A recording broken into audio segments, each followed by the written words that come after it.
Assalamu alaikum wa rahmatullahi wa barakatuh. Alors, dans cette vidéo, on va voir les deux med al-muttasil et le med al-munfasil. Donc, pour le premier, le med al-muttasil, en fait, c'est défini par le fait d'avoir en fait une prolongation suivie de la lettre hamza en un seul mot. Donc, on a une prolongation dans un mot, donc avec les voyelles en fait qu'on connaît, suivi par une hamza. Donc là on va appliquer la règle de al-mad al-muttasil. Par exemple, ici dans le mot si et, par exemple, donc là je prononce normalement si et. Donc on a le si, le ya. On sait que lorsqu'on a le ya avec la soukoun et la kasra avant, on a une prolongation. Mais j'ai le hamza qui suit dans le même mot. Donc là je vais appliquer le mad al-muttasil. Parce que c'est dans le même mot, j'ai le hamza, et avant le hamza, j'ai une prolongation. Donc là, on va appliquer la règle al-muttasil dont la durée de l'allongement est de 4 ou 5 temps. Donc ça sera par exemple, si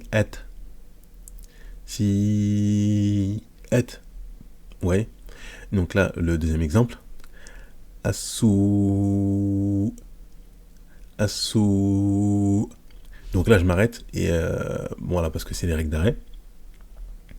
Sinon, bon, si vous voulez, je peux dire si sous voilà, donc on va dire 4 temps.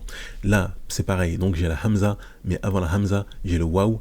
Le waouh, en fait, de la prolongation, parce qu'il y a une dhamma avant, sous. Et là, on voit que c'est dans le même mot. Donc c'est le med al-muttasil. Et ensuite, donc par exemple, le ja. 4 temps. La prolongation est de 4 temps.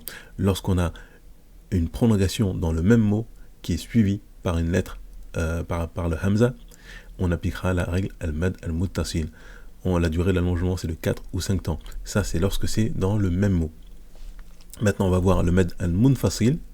Donc c'est à peu près la même règle, sauf que c'est lorsque c'est entre deux mots.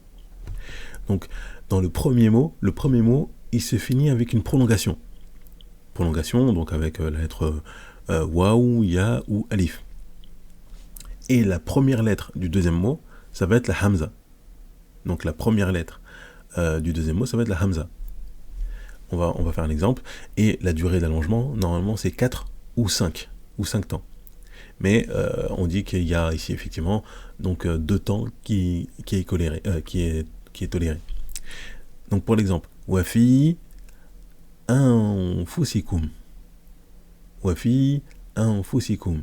Donc là on voit qu'on a wafi, fi, on a une prolongation, parce qu'il y a le ya qui précède une kasra, et le deuxième mot, le mot d'après, il commence par une hamza. Donc là on utilisera la règle du med al-munfasil, donc la règle entre deux mots, il y a la prolongation et la hamza, et on dirait wafi anfusikum. Wafi anfusikum. Donc moi j'ai fait 4 temps. Voilà. Donc pour le waw par exemple, qalu amanna. Qalu amanna. Donc ça c'est lorsqu'on prononce normalement.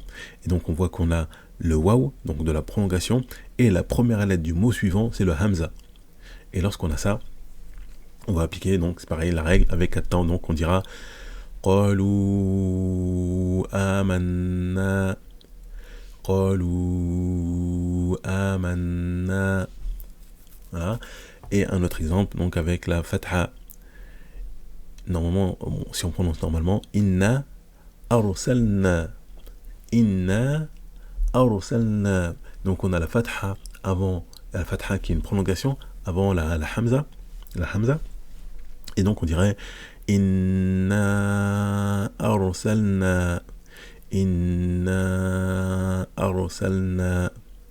Donc voilà, donc on fait la différence entre le med al-muttasil, qui est la même règle mais dans le même mot, j'ai une prolongation, et ensuite j'ai le hamza dans le même mot, et le med al-munfasil, c'est lorsque c'est entre deux mots. Le mot d'avant, il finit par une prolongation, et le mot suivant, il commence par une hamza. Donc je vais appliquer la règle du med, là dans le deuxième cas, al-munfasil, et la durée du med, donc de la prolongation, c'est 4 ou 5 temps. Mais on dit que dans la deuxième règle, pour le med al facile. Donc entre deux mots, on peut appliquer deux temps. Voilà. Merci d'avoir suivi cette vidéo. Barakallahu fikum. Assalamu alaikum.